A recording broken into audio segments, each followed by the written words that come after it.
Baba, kapılardaki sayıların ne anlama geldiğini buldum. Koordinat onlar. İyi, süper.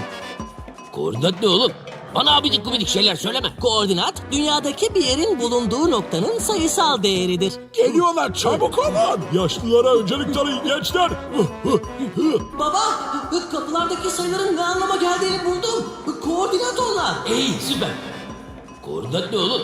Bana abidik gubidik şeyler söyleme. Koordinat, dünyadaki bir yerin bulunduğu noktanın sayısal değeridir. Geliyorlar, çabuk olun. Yaşlılara öncelik tanıyın gençler.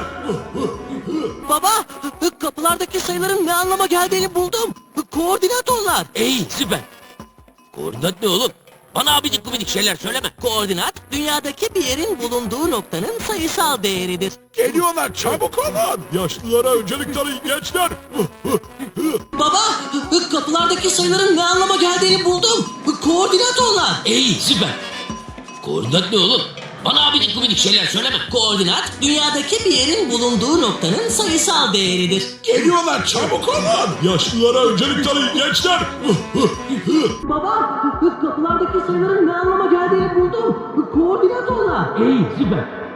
Koordinat ne oğlum? Bana abidik gubidik şeyler söyleme. Koordinat, dünyadaki bir yerin bulunduğu noktanın sayısal değeridir. Geliyorlar, çabuk olun. Yaşlılara öncelik tanıyın gençler.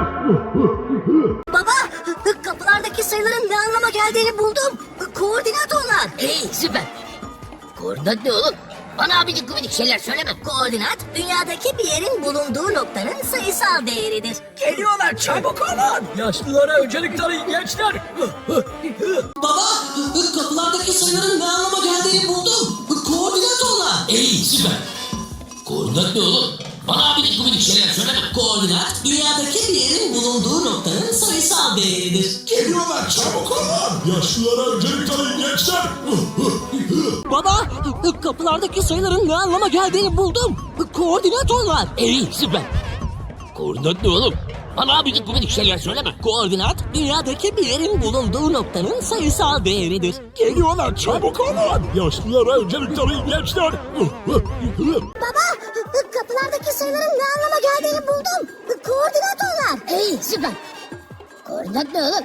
Bana abidik gubidik şeyler söyleme. Koordinat, dünyadaki bir yerin bulunduğu noktanın sayısal değeridir. Geliyorlar, çabuk olun. Yaşlılara öncelik tanıyın gençler. Baba, kapılardaki sayıların ne anlama geldiğini buldum. Koordinat onlar. İyi, süper. Koordinat ne oğlum? Bana abidik gubidik şeyler söyleme. Koordinat, dünyadaki bir yerin bulunduğu noktanın sayısal değeridir. Geliyorlar, çabuk olun. Yaşlılara öncelik tanıyın gençler. Baba, kapılardaki sayıların ne anlama geldiğini buldum. Koordinat onlar. İyi, süper. Koordinat ne oğlum? Bana abidik gubidik şeyler söyleme. Koordinat, dünyadaki bir yerin bulunduğu noktanın sayısal değeridir. Geliyorlar, çabuk olun. Yaşlılara öncelik tanıyın gençler. Baba, kapılardaki sayıların ne anlama geldiğini buldum. Koordinat onlar. İyi, süper. Koordinat ne oğlum? Bana abidik gubidik şeyler söyleme. Koordinat, dünyadaki bir yerin bulunduğu noktanın sayısal değeridir. Geliyorlar, çabuk olun. Yaşlılara öncelik tanıyın gençler.